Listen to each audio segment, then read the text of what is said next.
I'd like to call to order the April 4th Citizens Advisory Committee meeting. We'll start off with a roll call. Holloway, Present. Patel, Rasso Adela, Here. Lord, here. Kiefer, Here. Cooper, Here. Hodges, Here. Rasso Allen, Here. Gilmore, Here. Gleason, Wills, Here. Nolan, Johnson. Present.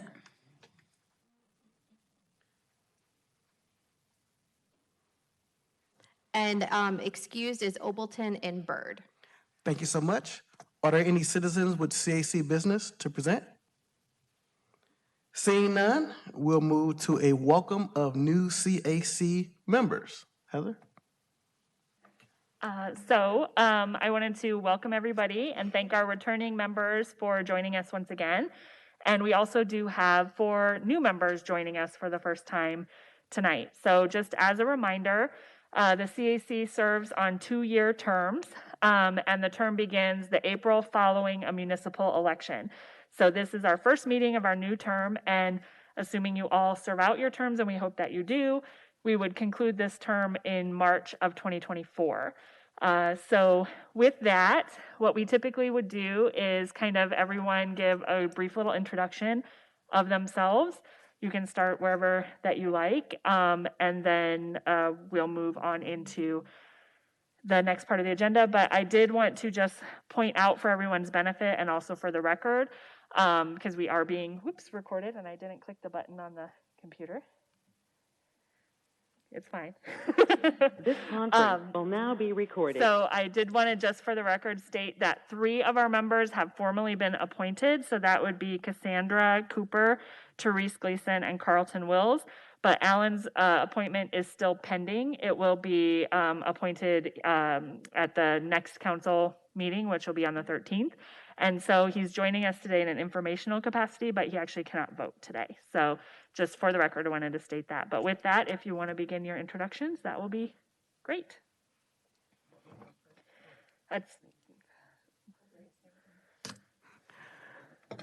So I'll go ahead and introduce. We'll start at the end.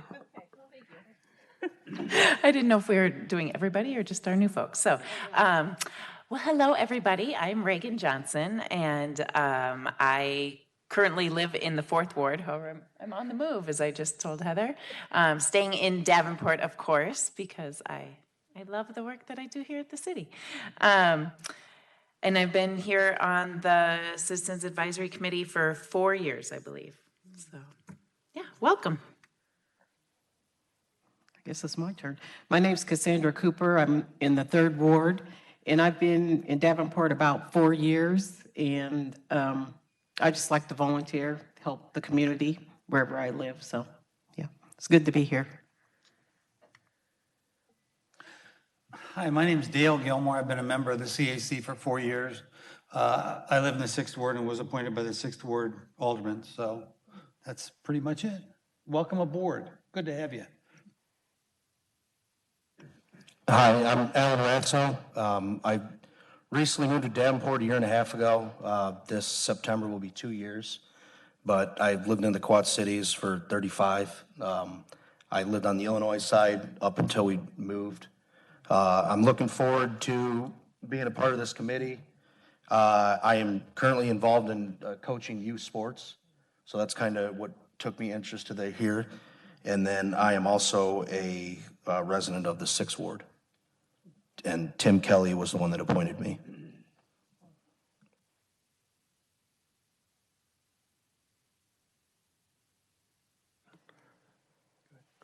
Hi, Carlton Wills. I live in the 3rd Ward. I was appointed to the 8th Ward.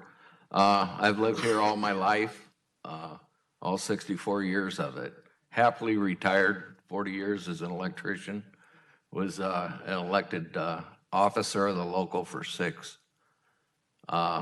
Other than that, I've helped out on Little League for about 25 years, and I've done a lot of volunteer work all over, so thank you. Hello, my name is Mark Holloway. I've been on the CAC for about 4 years. I'm currently serving as the chair, and I've been in this area for about 25 years. I'm raising my family here, so. Hi, I'm Chad Kiefer. I'm from the First Ward, and I've been on the CAC for, I think, 8 years now. I'm Elizabeth Hodges, and I have been on the committee longer than Chad. But I don't know how much longer, but I think it's been quite a while. And I welcome everyone who is joining us that's new, and I think you'll really enjoy working on this committee. Thank you. And Elizabeth, you were appointed in 2008. Was 2008 I was appointed, and I'm currently representing the 4th Ward. Hi, I'm Tammy Lord, and I have been with the CAC for 12 years. And I've lived in Davenport since 1984, so a long time. Thank you.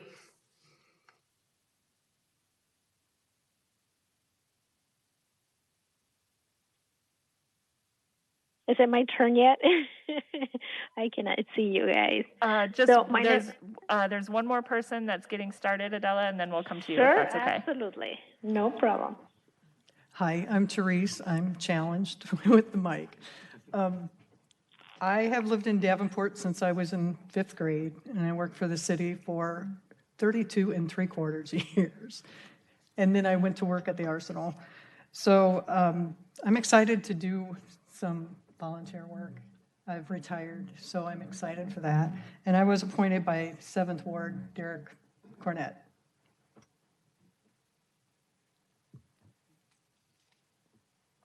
Okay, Adela, if you want to take your turn.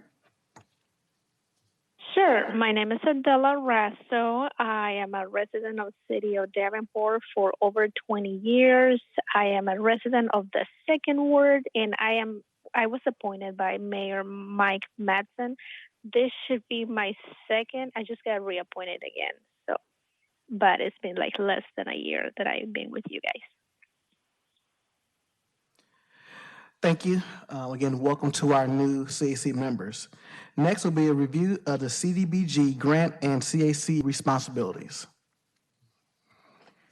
Okay, so before we got into our elections, I thought it might be good to just go over briefly for the benefit of both our returning members and our newer members. And we did have a brief orientation with our new members before today's session, just to kind of remind you while we're all here, and also for the benefit of anybody who might be watching at home. So the CAC, Citizens Advisory Committee, is an appointed body by the City Council. The City Council each alderman appoints 1 member, and the mayor appoints 5 members. And the reason the mayor gets 5 appointees is because of the requirement of the CAC that 1/3 of the members be residents of low or moderate income areas. And so the way that the bylaws are written, the aldermen can appoint whosoever they choose. There's no requirement that the person that they appoint even live in their ward, but they do have to be residents of Davenport. And then once all the aldermen have made their appointees, then the mayor has the responsibility for making up any gap in that 1/3 requirement. So if not enough residents of low and moderate income census tracts were appointed by the alderman, then the mayor, if he had to, could use up almost all of 5 of his appointments to make up that gap if he had to, which hasn't been the case here. But so the CAC is a recommendation body, meaning that the CAC takes in information, reviews public input and consultation, reviews applications and scores them, and then makes recommendations for City Council to act upon. So the CAC isn't the final decider in these things. They are a recommendation body. So the primary responsibilities of the CAC are to provide input and oversight through the city's Community Development Block Grant. We receive this grant every year from HUD. It varies in amount every year. It's what's called an entitlement grant, meaning we are going to get some amount of money, but there's never a guarantee of what that money would be. So this year that we're currently in, it's right around $1.6 million. Those of you who were here last month may remember that we were told to expect an increase, and so we did our estimates based on a projected increase of 5%.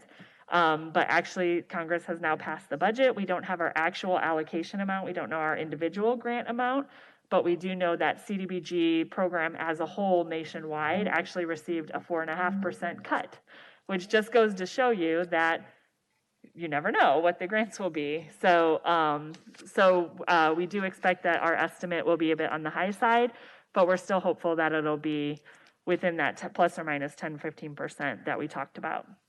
The CAC kind of schedule is the first Monday of every month at 6 p.m., usually here in City Council chambers. We don't meet in months where we don't expect to have business, but most months we expect that we would have business. So in the summer, the past couple of years, we've taken a few months off, and we usually take December off. But just about every other month of the year, we have a meeting, and that's because the allocation process for CDBG really does take an entire year. So we will start up that process here at our next meeting with designing our public input process and talking about how we would like that to go. And then by the fall, we'll be fully launched into planning for the grant year that begins July 1st of 2023. So that's kind of why we are all here. In terms of the roles that are available within the CAC, we have a chair and a vice chair, though they are elected by the CAC itself. And then we also have a grievance subcommittee, which is appointed by the chair of the CAC. So it's the only standing committee that the CAC has, and it is tasked with, if there were to be a complaint that could not be resolved at the staff level, then the CAC would step in and kind of adjudicate that complaint and make a final decision. It's not something that happens often. And in fact, I've been here, this is December will be 13 years, and never has it happened in the time I've been here. So it's not exactly going to take up a lot of your time. But it has happened in the past. So shortly before I was employed by the city, apparently there was a grievance that was quite contentious and went through several layers of adjudication, and the CAC was involved and HUD was also involved. So it can happen. It's not common, but it does happen. So that CAC grievance subcommittee is to be made up of 5 members, and at least 3 of those members have to be residents of low and moderate income areas. So that's kind of the elections that are before us, as this is kind of our organizing meeting.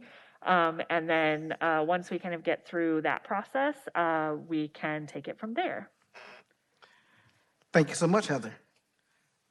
Next, we will have a review and approval of the minutes from the March 7th meeting.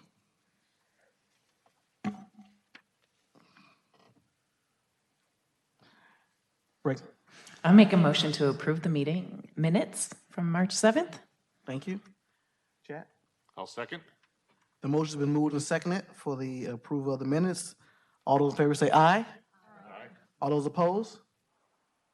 Thank you. Next is review and acceptance of the financial report through December.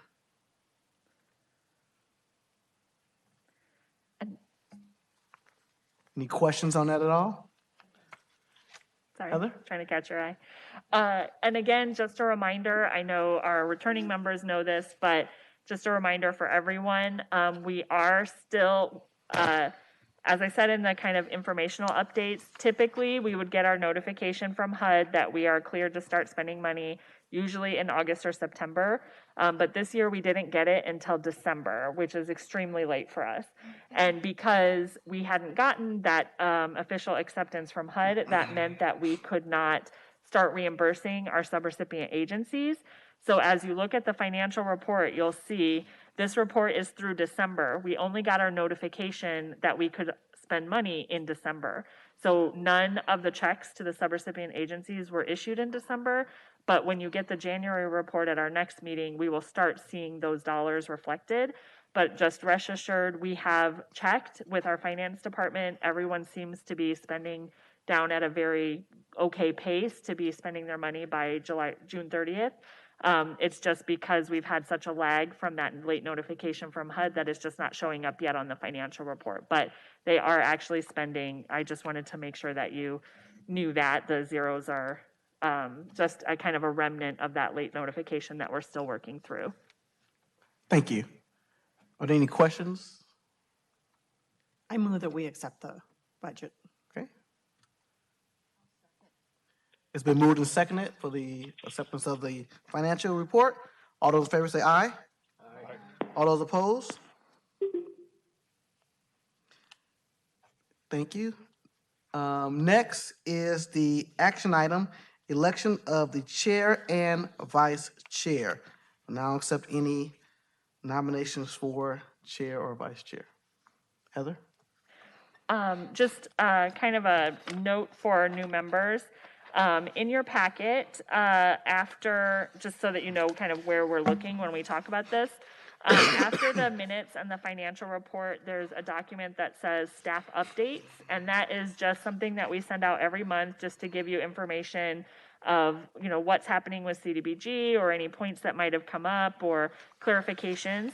And then on the very back of that, the last page of the packet, which is the last page of that updates, is something called an action item. So whenever there's something that the CAC is going to need to vote on, it's called an action item, and it is included in the packet as an action item. So that'll give you kind of the thumbnail sketch of what it is that we are needing to vote on, just so that everybody's kind of clear on that.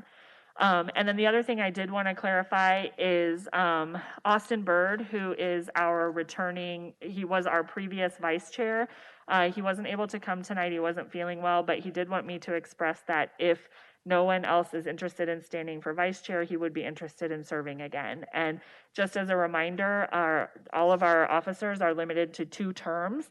Our current office, or our just finished officers, which would be Mark as our chair and Austin as our vice chair, each completed only 1 term. So both are eligible to serve a second term if they would choose.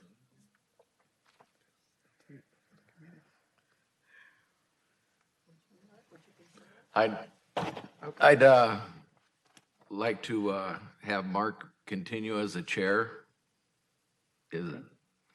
Thank you. I would second that motion, nominating Mark Holloway as a second term chair. Are there any other nominations? Okay. I would move the nominations be closed. Okay. All those in favor say aye. Aye. All those opposed? Thank you. So I would like did we to vote on nominations being closed, or did we not? Yeah, that was the vote on the nominations being closed. Now we have to actually vote on the nomination. Okay. So Is the that all? nominations, I just want to make sure I've got these right. The nomination was made by Wills and seconded by Johnson. And then the move to close was made by Gilmore. And who was the second on that one? I can be. Okay. All right. Okay. And then the vote was passing to move to close. And so then the vote on the nomination would be, or to actually elect would be what we would be looking for now. Heather, thank you for the clarification. So now we'll be doing a vote for the chair. Yes. Okay.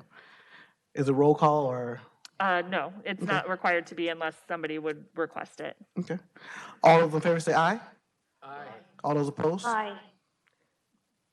Okay. Thank you. Thank you. Thank you so much. And then with regards to vice chair, I would propose maybe open nominations. If there are none, then we could table till next month, and perhaps Austin would be willing to serve again as he had indicated. Does that sound like I'll defer to Dale as appropriate measures. If he is accepted with no other nominations, and there were no other nominations, I believe that. Okay. The last vote could prepare both of them. Oh, I'm sorry. Was he on that? I didn't catch that. He was on the first. Oh, okay. No, it was just. Sorry. It was just Mark. It was just Mark. Yeah, I think it was. I just had it as Mark. I think we need to redo the process for vice chair because I do not believe that Did you have vice chair? Okay. So I'll open up the nominations for vice chair. Any nominations at all? I would, can you go? Go ahead. Okay, I would like to nominate Justin, because if he's willing, as he's told you, Yes. to do this, I think it's wonderful, and he's got the experience behind him, and then the newer people will get a good feel for it, and they'll be ready next year for the next term. So that's the nomination for Austin? Yep. I just have a quick question.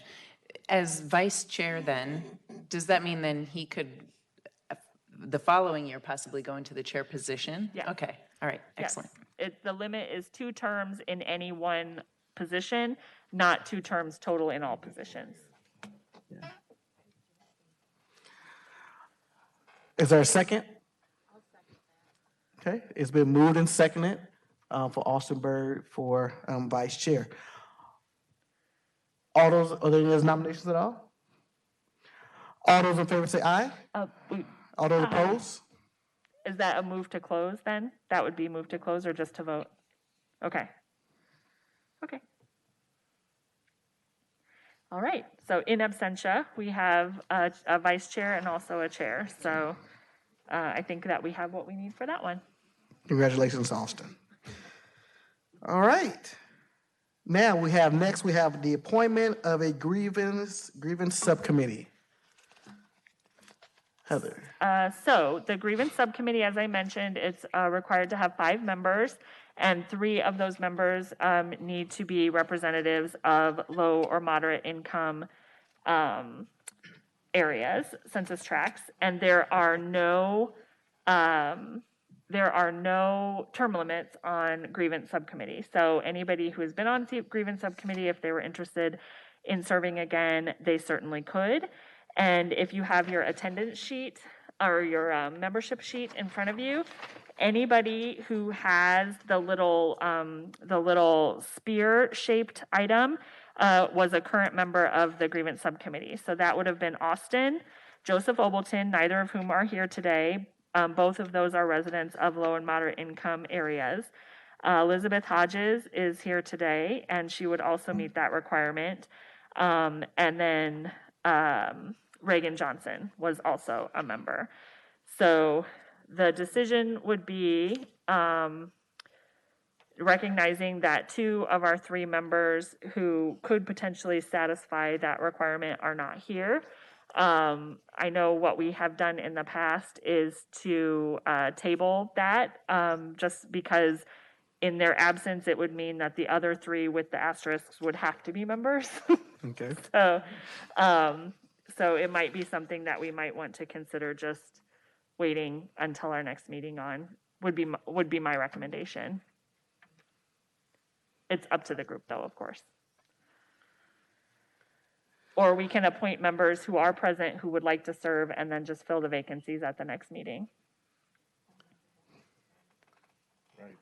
Are there any members here presently that would like to serve on the grievance committee? How to put that out there? Okay. Okay. So. Yeah.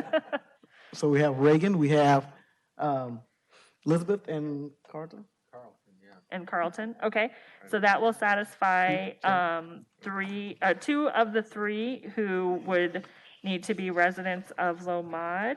So it would be Wills and Hodges. Okay. And then Johnson. So we would need 2 more members, one of which needed to be from a low mod and one of which could be from anywhere. So. Okay, so. I would like to volunteer if possible. Oh, that would be. Perfect. Okay, so then that leaves, so I'm gonna put Adela Rasa. So we have filled the 3 required seats, and we have 1 seat remaining that could be anyone present, anyone of any residency. Heather, who are the 3 required there? Wills, Hodges, and Oh, I'm sorry, Rasso That's is not what I one. thought. That's what I was Yes, wondering thank you for the correction. If Cassandra would like to volunteer, since she's here, if she wants Yeah. it, if not. Sorry about that, I misspoke. So, because you never know who's going to be here next month. That's That, you're required correct people, so- about that. You're correct about that. Be pressed into service? We like Okay. troopers. We like troopers. Okay. So then, so for the 5, I have Wills, Hodges, and Cooper, who meet the three-person requirement, and then Regan Johnson and Adela Rasso, who are the kind of at-large members. And that isn't something that requires a vote. I know. It does not require a vote. This is something that the chair of the CAC just makes a recommendation to city council, and then city council actually has to approve the grievance subcommittee. So if it pleases the chair, I can forward this list on to city council for approval. Yes. Okay. Yes, it does. Okay. So that's good. Easy.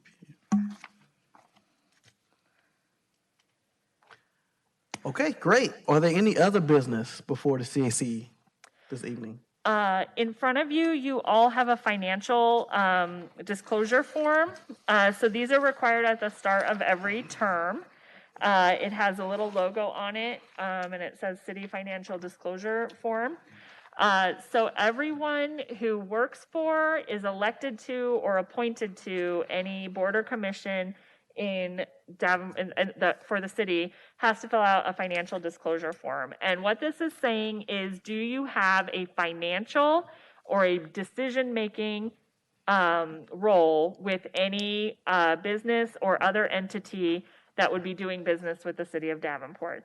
And this would include you and any member of your household, including minor children. So we would typically be talking about things where you are either working for them, so businesses that you might work for that do business with the city of Davenport, any nonprofits that you might work with or be on the board for that do business with the city of Davenport, all of those kinds of things. And that includes your members of your household. So if you could, please, before you leave today, fill that out if you need time to think about it, or if you'd like to talk with members of your household, or you need more clarity on what that means, it can refer you up to the legal department.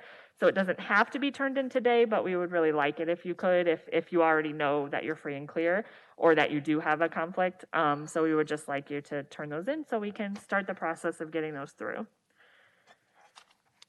And then the other item of other business that I have is the May meeting. So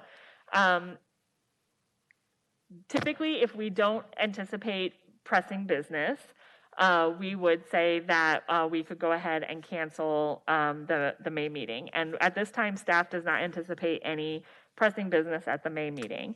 However, as I mentioned, we did our allocation based on an estimate. We were told to estimate 5% increase, and it ended up being a 4.5% decrease. And we don't actually know what our grant amount is, and I think it's unlikely that we will exceed that plus or minus 15% threshold, but it is possible. However, we're not going to know that before the May meeting. We don't expect to even know anything about our grant amount till mid-May at the earliest. So I do think that if the CAC would choose, it would be fine to cancel the May meeting, but I would say that it would be subject to the call of the chair, because depending on the timing of it, we may have to do it at the June meeting, but if timing does not permit, we might have to have a special meeting even. But at this time, we don't expect to have our grant amount before the May meeting, so we wouldn't, as staff, say that we have any pressing meeting business at that time. Okay. Is anyone in favor of canceling the May meeting? Will I entertain a motion? Okay. Okay. All those in favor say aye. Aye. All those opposed? Okay. And as I said, watch your email. I don't think it's likely that we'll have to do it, but just on the off chance, if timing requires, just watch your email that we may have to have a different meeting if time doesn't permit. So, so that would be all that I have from a staff side. Do you have anything, Megan? So. Is there anyone else with other business? If not, I'll entertain a motion to adjourn the meeting. Wait, I have one more thing. Oh, sorry, go I ahead, Heather. remembered something. So also for those of you who are returning, but also those of you who are new, typically every year we try to do a CDBG, we call it CDBG Week event. In pre-COVID times, we used to do tours and things like that. And we are hoping that we'll be able to do that this year. It's looking like not next week, but the week after. We don't have a firm date yet, but when we do schedule that, we always invite CAC to attend if they would like. It's not required, but you're welcome to. So we'll email that out to you when we know more details, but we're hoping we can return to having tours this year. So hopefully COVID will cooperate. That'd be great. Awesome. That was all. That was the last thing. I'll second. So we have a motion by Wills and a second by Kiefer to adjourn the meeting. All those in favor say aye. Aye. All those opposed? Aye. All right, that concludes the April 4th Citizen Advisory Committee meeting. Thank you. Okay. Thank you. Thank you, Adela. No, thank you. Bye-bye. Bye-bye.